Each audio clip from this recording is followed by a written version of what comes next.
would ask if it's coming to being, so is the L capitalized? Is that one word? Is the L capitalized? Yes, that's capitalized. Okay. And what's your title that you prefer? I'm a director of SafePark. Okay, great. So can you tell me about what's going on today with everything here? We're having a protest against the criminalization of homelessness, which has been going on for a year and a half now. And in the past month, it's been especially news because we bought these dream pods out and been able to provide shelter for people as well as protesters.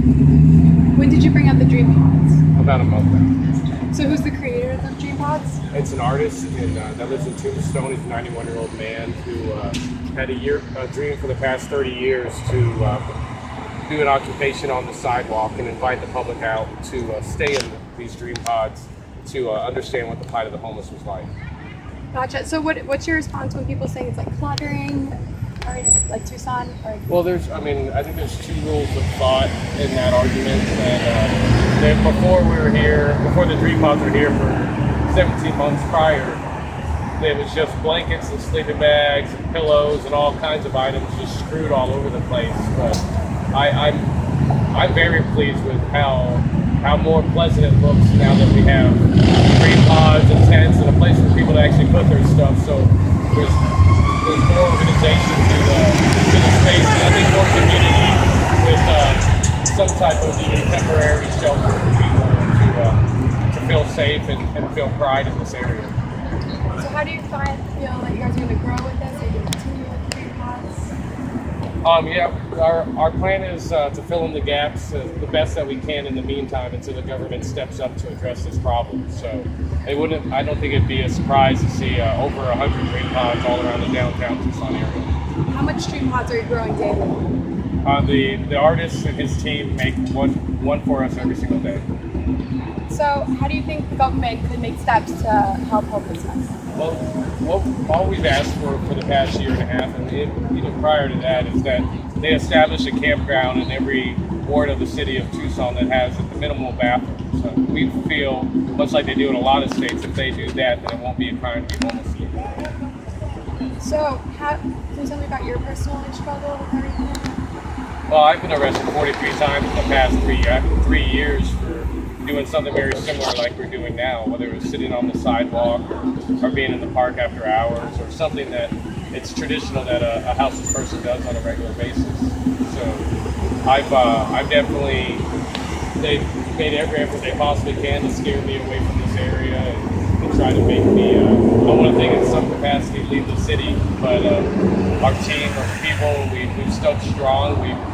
Despite what everybody said and how wrong we were, and thank the Lord that on December 22nd, 2014, Judge Curry ordered a preliminary injunction against harassment, preventing them from arresting us illegally any longer. So how have the dream pods helped you personally? Well, I was, for the longest time, outside of, we do have a men's shelter on 19th Street and 10th Avenue called the SafePark Dream Center, where we have tiny houses and dream pods and tents. And that is a place where I was able to get out of the rain whenever it did rain. But every single time that I head back to my tiny house in our SafePark Dream Center, I almost cried when it rained because I knew I had dozens of my friends out here, people who had my back, who stood strong with this occupation. Stuck out in the rain. So having these dream pods out here and not having that feeling of really letting people down every single time I do leave this area, whether it's raining or not, really puts my heart at rest. So is this that, like, the dream pods are like a chance for people to have kind of shelter, their own place, without littering and everything, would you say? Well, it's for me, I've been able to give people the ability to dream. And that's actually a twofold comment, because one, there's the simple idea that there's a certain state of sleep, a certain state of safety that one needs to be in to even get into a state of dreaming, where you actually have images while you're asleep.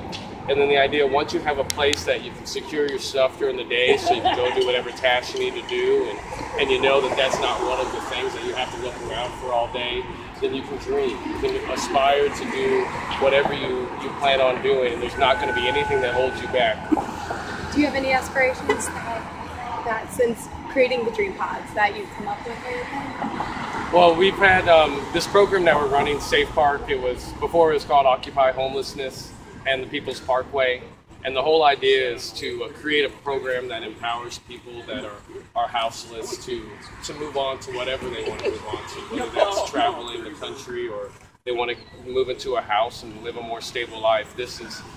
The plan is for them to have this place to be able to do that for them. And would you say the Dream Pod has impacted you that way? Impacted you to kind of continue helping people and everything?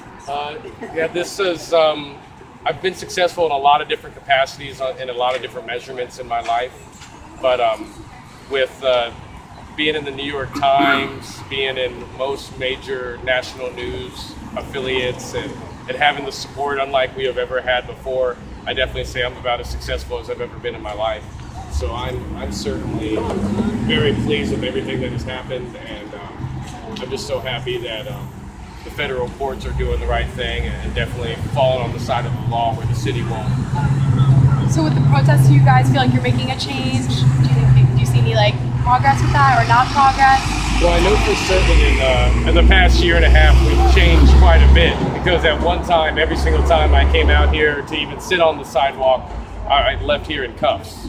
So the fact that we have dozens, I mean, any given night, possibly 100 people that have a safe place that they can dream, I feel like we've gotten a long way from me getting arrested 43 times to now.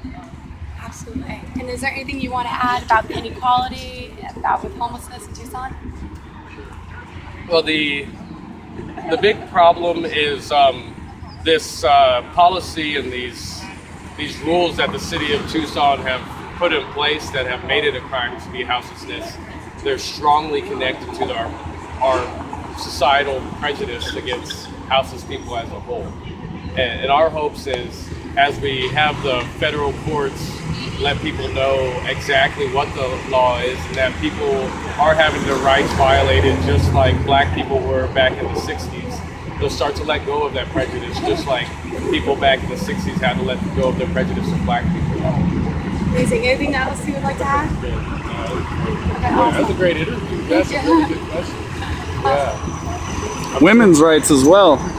Same prejudice. Yeah, that's really good. Definitely have a lot I could use for sure.